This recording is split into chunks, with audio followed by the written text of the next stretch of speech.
So today we are talking about lesson 9.1, which is solving quadratics by graphing. So first example that we're going to do is going to be x squared plus 2x minus 3 equals 0. Now usually this is going to be a y, but this is 0 because it's crossing at the x-axis. So all of my answers are going to be called the x-intercepts. They might be called solutions. They might be called roots. And they might also be called zeros. Now, we might be able to do the zero product property in factor, but we're going to graph instead and see what that tells us. So let's go ahead and remember that our axis of symmetry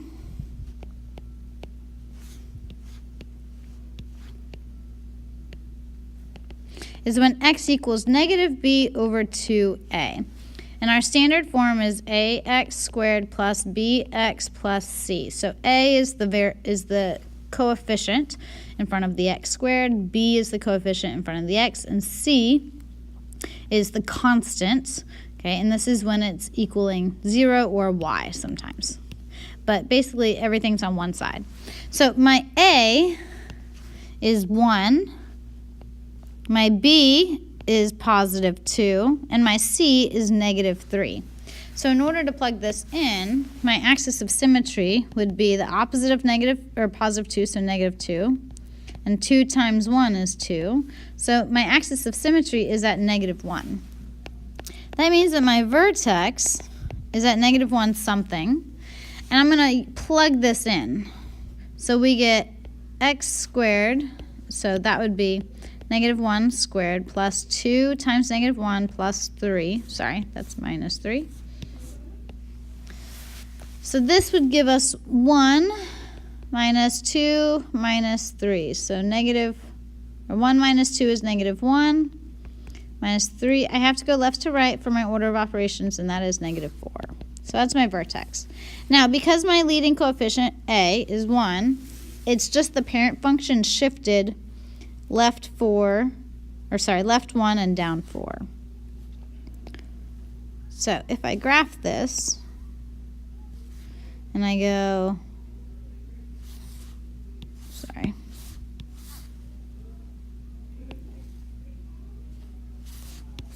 left 1, down 4, that's my vertex. Now, it's not stretched or anything, so I can just go right 1, up 1, and left 1, up 1. Right 2, up 4, and left 2, up 4. I could continue this, but I already have my x-intercept, so I'm going to go ahead and stop and see where this crosses the x-axis. So it crosses at negative 3 and positive 1. So x equals negative 3 and x equals 1 are my solutions.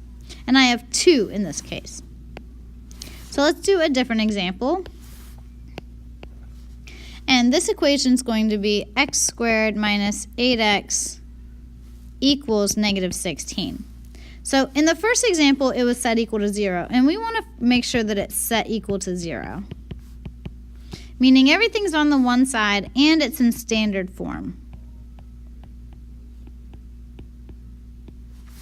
Okay, so if I add 16 to both sides, then I get this. Okay, and again, let's practice finding our axis of symmetry.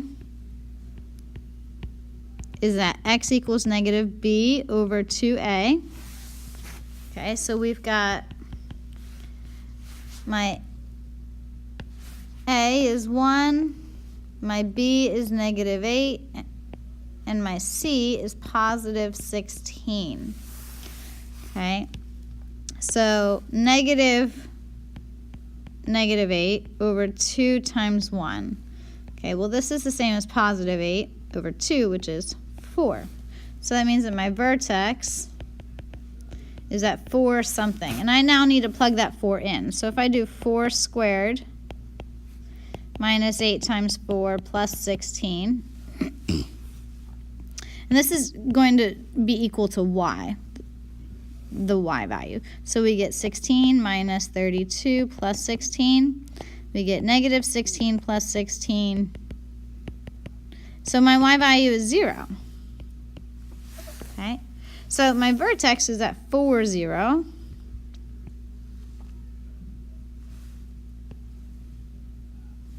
So 1, 2, 3, 4, 5. So 4, 0. Hey, I already solved for my x-intercept, okay? And this is a parent function because my leading coefficient is 1, just shifted. So up 1, right 1. And then we can go up 1, 2, 3, 4. 2 squared is 4. And let's scoot that one in. There is our function. So this one's opening up. Oops. So our x-intercept, or the zeros, or the solutions, or the roots, is at x equals 4, because that's when it crosses the x-axis. Now, maybe the graph doesn't actually go into the other side, but it touches. Okay, so question 3 is going to be very similar, and it's negative x squared equals 4x plus 5. So this time I'm going to add x squared to both sides. So I get 0. I'm going to put the x squared first, and then the 4x, and then the 5, so that it's in standard form. And I can see that my a is 1, b is 4, and c is 5. Okay? So when we graph this, we can find our axis of symmetry is that x equals negative b over 2a. So that would be negative 4 over 2 times 1. 2 times 1 is 2. So that would be negative 2. So my vertex is at negative 2, and then we need to plug it in. So negative 2 squared plus 4 times negative 2 plus 5. So that's 4 minus 8 plus 5. Order of operations, I have to do the left first. So we get negative 4 plus 5, which is 1. So that's my vertex. So go in here. And we go 1, 2, 3, 4, 5. Vertex is at negative 2, 1. And again, my leading coefficient is 1, so I'm just parent function. My y-intercept, we could also say, is 5, so I could go ahead and put that up there. 1, 2, 3, 4, 5. That is my next point on the graph. Okay, and how many times does this cross the x-axis? It doesn't at all, so there are no solutions. So we've done 3 examples, and let's compare all 3. So the first one touched twice. Okay, so it crossed x-axis twice. Okay, it could not cross more than that. So 2 is the most number of solutions. So we have 2 solutions. Here the vertex is on axis. Sorry, is on the x-axis. And so we only have 1 solution. Here, the graph actually opens away from the x-axis, and so we end up with no solutions. All right, so let's do one more example, and this one's going to be a real-life example, or a context example. So we have, oops, undo.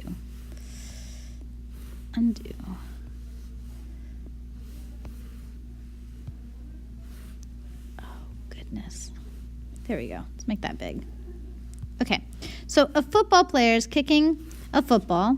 Okay, so he's standing here, kicking a football. And the ball is going to go up and then back down.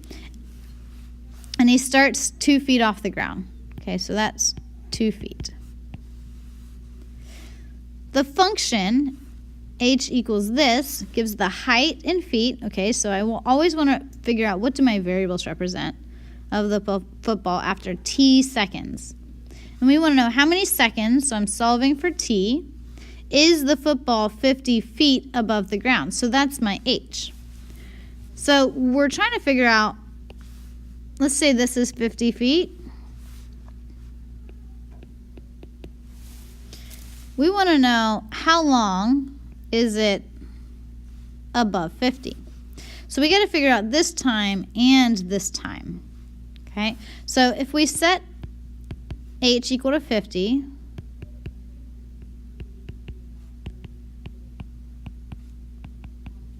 and then we solve, if we subtract 50 so that it equals 0, then we get negative 16t squared plus 75t minus 48. Now, I'm going to use a graphing calculator to do this, and I'm actually just going to use Desmos. And we get these values. So 0.765 and 3.923 are the two values where the time is greater than, when the height is greater than 50. So this time is 0.765. And this one is time is 3.923. And so in order to find how long it was above that, I'm just going to find the length of this line. Okay, well, I know that it's 3.923 minus 0.765. And then in order to do that, I need to borrow. And so I get 8, 5, 1, and 3. So it was in the air above 50 feet for that long. That's it for today. Let me know if you have any questions.